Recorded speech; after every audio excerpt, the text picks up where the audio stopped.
Good morning, everybody. Hopefully, you can all hear us now. This is Jawahar. I'm one of the innovation leads at Legrand's Data Center Power and Control Division. We don't have video today.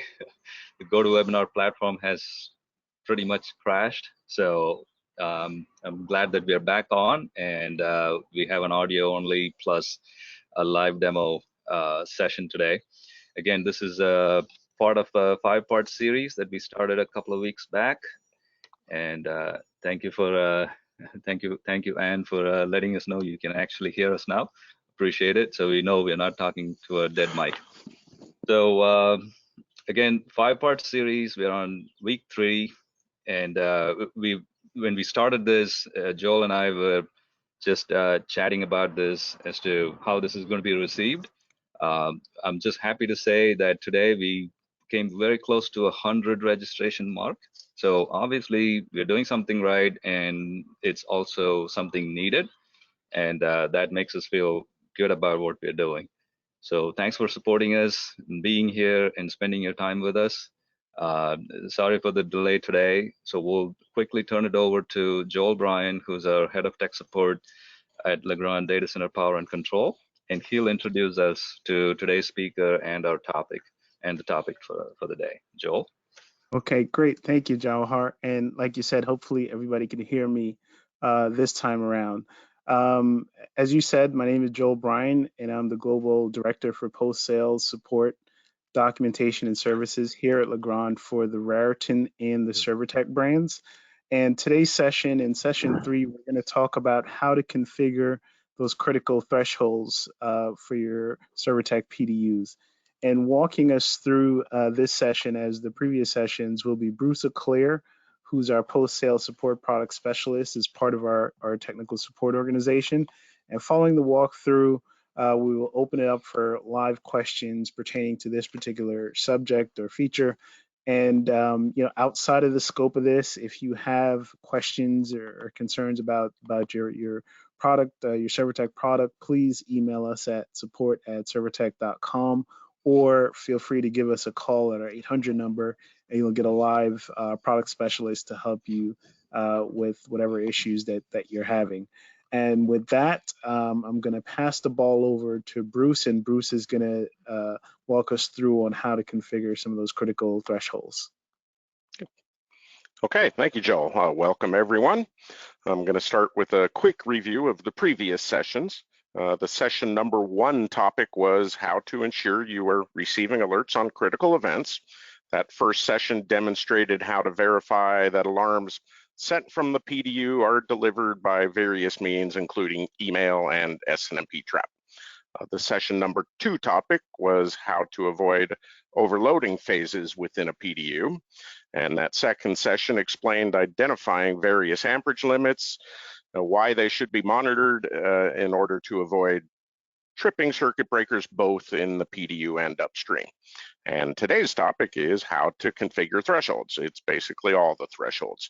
This third session will show how to use the web interface to configure the thresholds. It will explain using the server technology INI configuration file format to configure the thresholds. It's going to quickly demonstrate that Snmp set commands can be used to configure the thresholds. And we're just going to briefly discuss a couple alternate methods as well for configuring thresholds. So let's get started. I am going to proceed to log in at administrator level to a PDU in the server technology technical support lab in Reno, Nevada. And I have logged in at administrator level. That can be seen in the upper right-hand corner. Before I continue, I always mention that these sessions are tailored to Server Technology's Pro 2 product series. The Pro 2 product lines measure literally everything there is to measure, with the only option being whether or not those measurements extend all the way down to the individual outlet level. And in this case, this product is one of those. The POPS is per outlet power sensing. So what we're looking at right now is the overview page, and on this line here, the subsystem status, this gives you a quick view of the hierarchy of the system. And right now we see that everything is normal, a green check or a check mark in a green box is a normal indicator. There are no alarms at this point, indicating that everything is within the normal range for the thresholds that are presently configured, which at this point are the default thresholds. So where do we set those thresholds is the question, and logged in at administrator level, you're going to go to configuration and system, and within the configuration system, out of the different levels of the PDU, chords is the highest level that has a threshold that can be configured, multiple thresholds. First thing, if you attended previously, you will recognize that we have the ability on all of these threshold initial pages to configure whether or not traps and emails are sent. And then as we'll see on all of the pages, the threshold links are at the bottom of the main page. So in this case, we're not going to go into every one of them, but we have a chord power thresholds. Power in this case is active power, more commonly known as watts. If you desire to be notified at the chord level anytime that PDU exceeds a certain dynamic draw load-wise in watts, then you can set that threshold and be alerted. Before I continue, I'm going to explain what hysteresis is. We will find a hysteresis, a configurable hysteresis, for every one of the thresholds that we look at today. Hysteresis is a method of avoiding being overloaded with messages, that is alarm messaging. If you have measured values that are on the near or at the threshold or on the cusp of the various thresholds, you're not going to get alarms consistently every time it bounces up and down across that barrier. The hysteresis in this case, with 100 watts being the default, if the PDU had exceeded 7,565 watts, it would trigger a high warning in this case. In order for that warning to clear, the wattage would have to drop down to 7,465 in order for the alarm to clear and it to return to normal. It's going to be similar with every one of the thresholds that we look at today. So what else do we have in chords? We have apparent power factor thresholds. That is volt amps, and similar to power being watts, we have a low alarm, a low warning, a high warning, and a high alarm. And we also have power factor thresholds. Now, power factor at everything other than the individual outlet level, it's an aggregate value. It doesn't tell us a great deal. If you are interested in knowing whether or not power factor is deteriorating at an aggregate level, you can set those thresholds here. All of the power factor thresholds default to 0. We recommend that you use the monitoring interface to identify what your actual aggregate value is. In this case, we're at 0.66. Now that you know, you could go and set a threshold accordingly, maybe 0.60. And then finally, at the chords level, we will find a 3-phase out of balance thresholds. And that is, this is really just a courtesy notice. It allows you to be notified that potentially you could rearrange the locations of power cords on the PDU to achieve better balancing across the phases and the lines, which ultimately leads to greater efficiency. So beyond chords, we have lines. We'll have one threshold that is available, line current thresholds. This is amperage. Through each line is measured at the input, 3 lines for a 3-phase PDU, which is what we are looking at today, and 1 line for a single-phase PDU. The current measured at the line level is the amount of current that is passing through either the single pole of an upstream circuit breaker for a single-phase PDU or a triple pole breaker for a 3-phase PDU. So this directly relates to current levels that could trip the upstream circuit breaker protecting the circuit feeding the PDU. Okay, after lines we have phases. In the phases category, we have phase voltage thresholds. This is the only place we will find voltage as a threshold. This is voltage through the load, which is what you need to know. And it defaults to, this is a 208 volt PDU. The high warning is plus 5%, high alarm is plus 10%, low warning is minus 5%, and low alarm is minus 10%. Those can be changed. Okay, there is power factor as well. I'm not going to take a look at that. It defaults to 0. After phases is branches.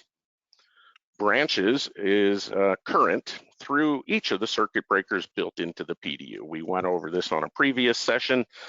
Typically, since all of the breakers are 20 amp rated for 16, you're not going to change these values other than for a case where you're practicing redundancy, in which case you would typically want to cut those values in half.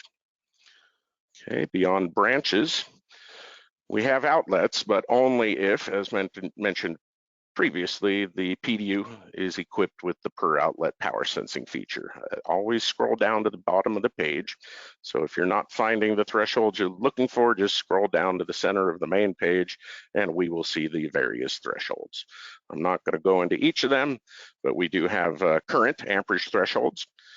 For the outlet, we have power thresholds being watts, and we have power factor thresholds. I'll just quickly mention that power factor thresholds for a per outlet power sensing equipped PDU is very useful. It's because it will allow you to identify by device which device or devices is dragging down your aggregate power factor at either the phase or cord level. Again, you would take a look at what the power factor is when all devices are up and running normally, set the thresholds accordingly, and then if you start to see devices where power factor drops, you can take action. Finally, beyond outlets, we will find sensors.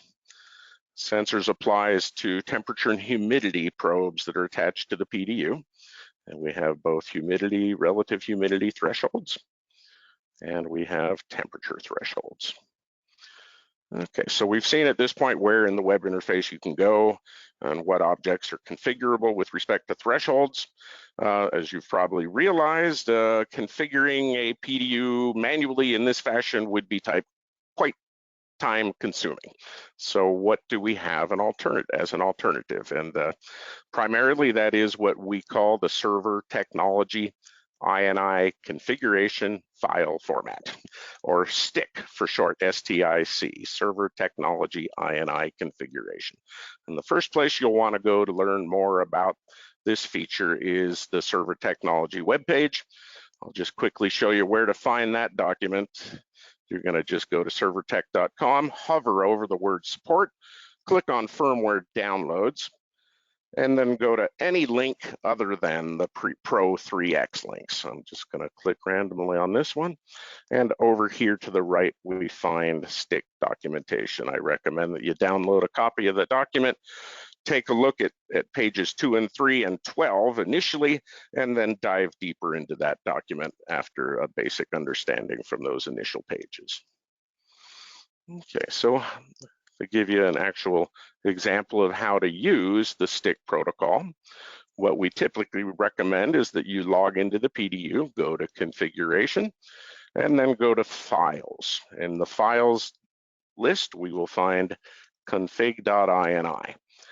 Let's take a quick look. This covers much more than thresholds. It covers pretty much everything that can be configured: outlet names, location names, etc., and thresholds. And just a quick example, for branches, we see threshold values here. They are in order of low alarm, low alarm, low warning, high warning, then high alarm. The idea is that you will save the file to your local system.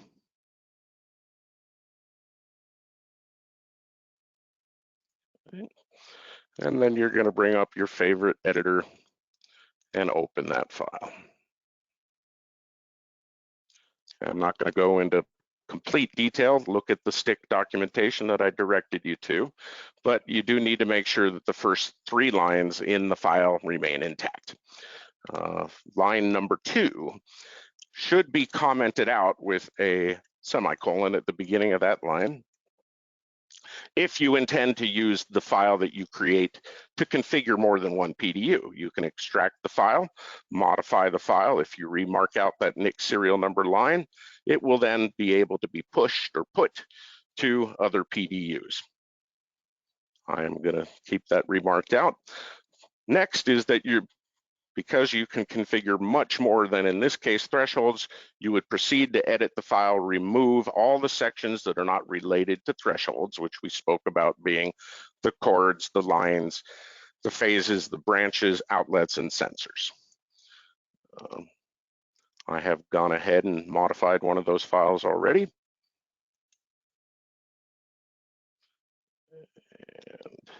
So I have cut it down to just those categories: branch, chord, humidity sensors, line, outlet, and further we'll find temperature as well. So once you've created the file, put in all your desired threshold values, there's several ways to get the file into the PDU. One of them is to go to the configuration files page, use the choose file button, locate the file, and then press the upload button.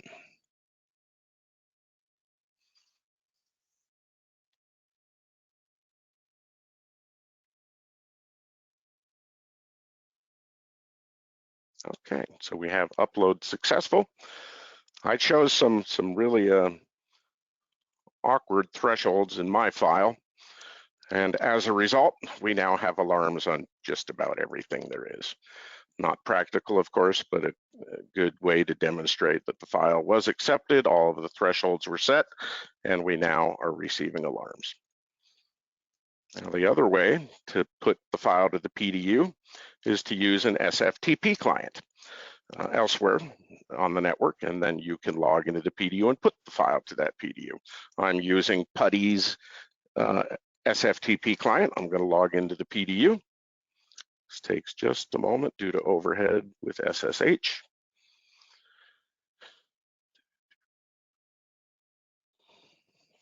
Okay, log in as administrator.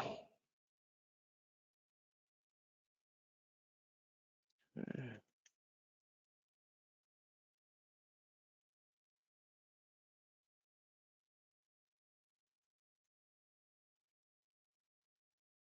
And I'm going to put a different file that I saved that had the defaults. I'm going to push that file to the PDU.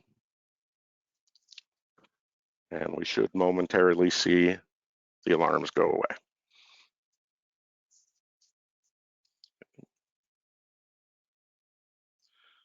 All right, so the PDU has accepted the INI file. Alarms are now normal again because we're back to the normal default thresholds. And I just want to show you one other thing that will help you debug any errors within your INI files. And that is, if there is an error and you upload a file that has an error within the file. I've created one intentionally ahead of time.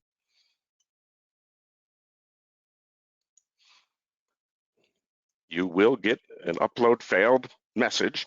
At that point, you should jump to the tools page, take a look at the log, and we can see at the end of this line here where the failure occurred, which is line 27 in the file. So if I take a quick look at my line 27,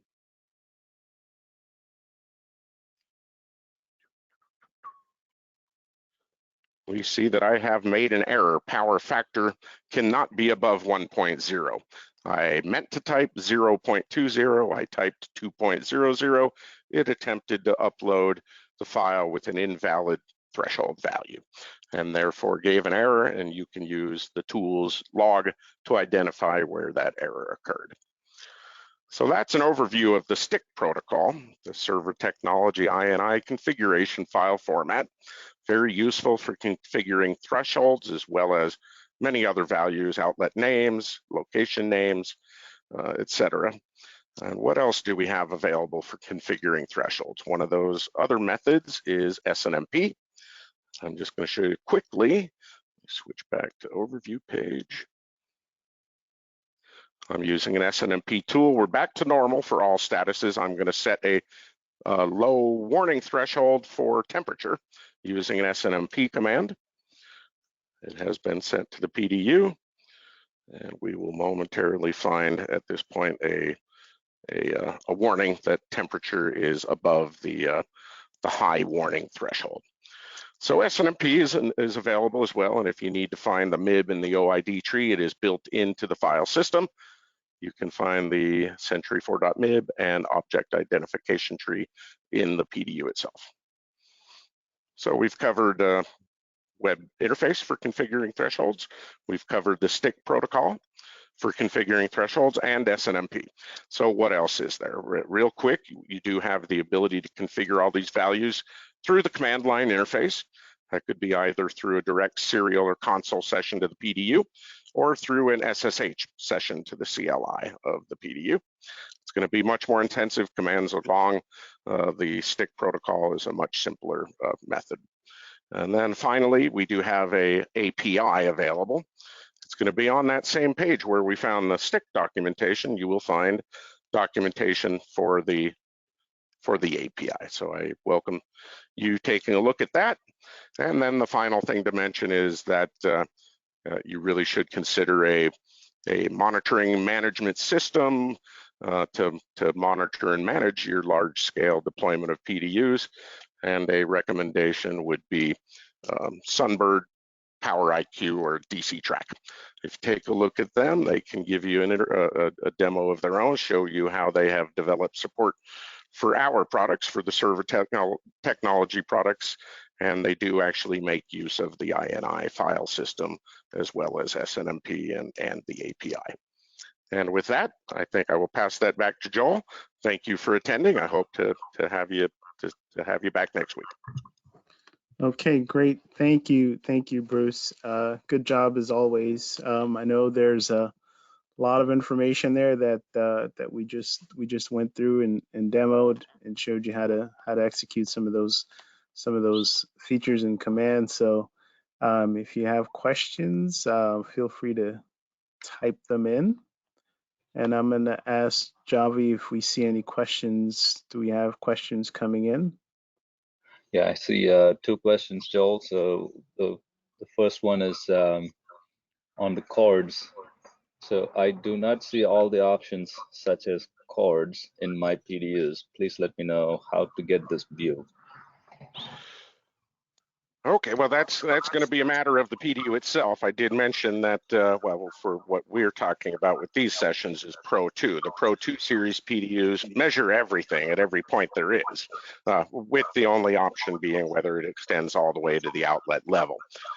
If your PDU is not showing some of the things that we've seen today, that means it's either a Pro 1 PDU, which some of those have varying feature sets and don't have the same measurements available, or it's potentially one of our previous generation, what we called the CDU series products, cabinet distribution unit products. Those were third generation. The Pro series products, Pro 1 and Pro 2 are fourth generation. Pro 2 gives you, again, almost everything just with the one option for per outlet power sensing, but Pro 1 can vary by model. So I would need to get a model number from you, or a serial number, the 11-character serial number, in order to identify whether or not you're seeing what you should. Hopefully you are seeing what you should, and it's just a matter of that PDU not having all the measurements that the Pro 2 products provide. So Bruce, is there a way to determine from the user interface itself whether it's a Pro 2 or not? Well, yeah, from the web GUI, yeah, you can just, take a look in the upper left-hand corner, just upon immediate login on the overview page, take a look in the upper left-hand corner for Pro 2. If it shows Pro 2, then it should provide everything that we saw today, with the possible exception of the per outlet sensing. The PDU that I used has the per outlet sensing. You might see only PIPs, which is per inlet power sensing. If you see only PIPs, then you won't have outlet level measurements. If you see POPs and PIPs, you will have everything that we've seen today, so long as it also shows Pro 2. Okay, great. So the other question was if these videos will be available after for review? The answer is yes. And I just sent a link to a page which has all the recordings of the past sessions, which is where we will post the recording of this session as well. So this will be one place you can go to get all the sessions that have been covered so far. Okay, so at this point, those are the only questions I see. Okay. Yeah, once again, thank you for working with us while we had this interesting start today, and thanks for sticking around. Yeah, if we don't see any other questions, I would turn it over to you, Joel, to close this out. Okay. All right. Thanks, Javi. And like you said, thank you everybody for sticking with us while we figured what was happening with our session here. You know, the good thing, Jawahar, is that we have two great shirts that we could wear again in the future video. So we Actually, they were able to see us, but okay. or at least somebody said they were able to see us, but not hear us, and the session wasn't getting started. So yeah, we may want Okay. Change shirts then. Okay, plan good. B. Okay. But thank you, everybody. Hopefully you could join us for next week's session. And like Jawahar said, the link is sent out in the messaging session. And you know, join us again, and we'll go through more, and we'll answer some additional questions that you may have. Thank you all. Thanks, everybody. Thank Thank you. you.